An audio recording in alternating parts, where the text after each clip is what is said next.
तिवारी जी, आप हर एक प्रश्न का उत्तर काम, क्रोध, लोभ, मोह, जिसका भी उत्तर होता है नाम जप का। क्योंकि बिना नाम जप के पावर नहीं है। तिवारी जी, कोई ऐसा उपाय नहीं है कि बाहर बता दे, कहीं दीपक जला दे या कहीं? ये सब नोटंकी है।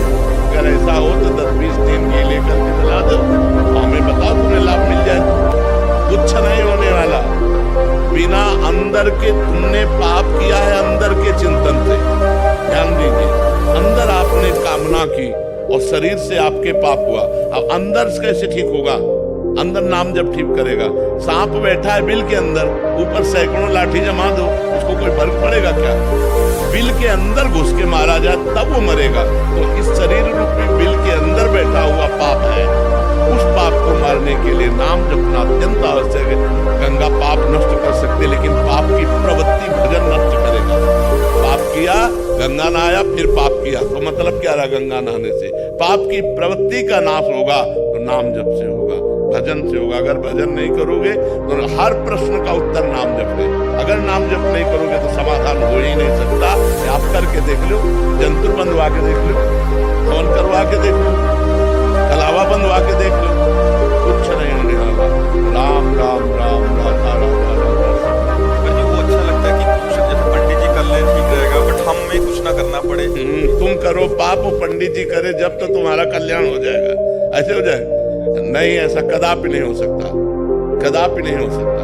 तो बाहरी इससे मतलब उतना इफेक्ट नहीं पड़ेगा। बिल्कुल ऐसा नहीं। हम कह रहे हैं, देखो खास बात, स्वप्न में एक आदमी समुद्र में डूब रहा है।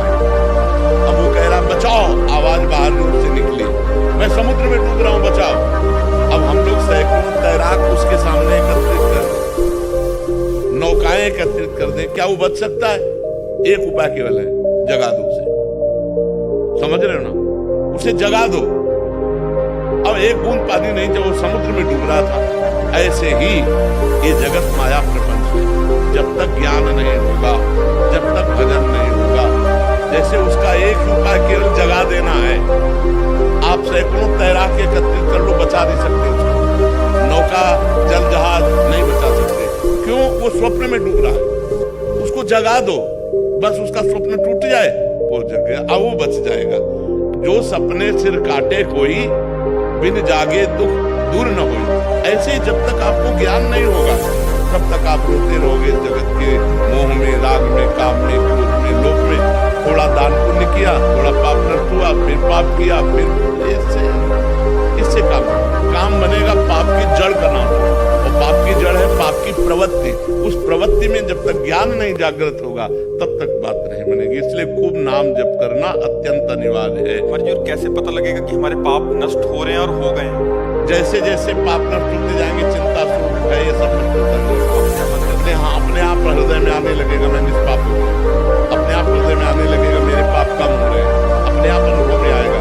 जैसे जैसे भजन बढ़ता चला जाएगा, भगवान प्रिय लगने लगे, धर्म प्रिय लगने लगे, गंदे आचरणों से घृणा होने लगे। ये है पवित्रता का लक्षण। पापी पुरुष के हृदय की स्थिति क्या होती है? हर समय वो चिंता, डिप्रेशन, शोक में रहता है। हाँ, निगेटिव उसका हर चिंतन निगेटिव हो, यहाँ तक निगेटिव हो जाएगा कि उसको करने की सोच लेगा। अब उसको कल्पों तक भटकना पड़ेगा। अरे मनुष्य जन्म मिला है समस्या का समाधान करने के लिए, ना कि समस्या बढ़ाने के लिए। या समस्या बढ़ाना है, ना कि समस्या मिटाना है।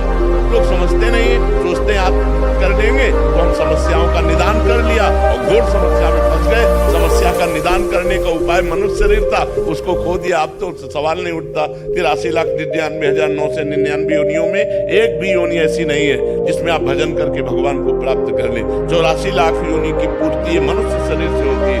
इसी मनुष्य शरीर से भजन करके हम अपना कल्याण कर सकते हैं। समस्त समस्याओं का निदान भजन है। अगर भजन नहीं तो कुछ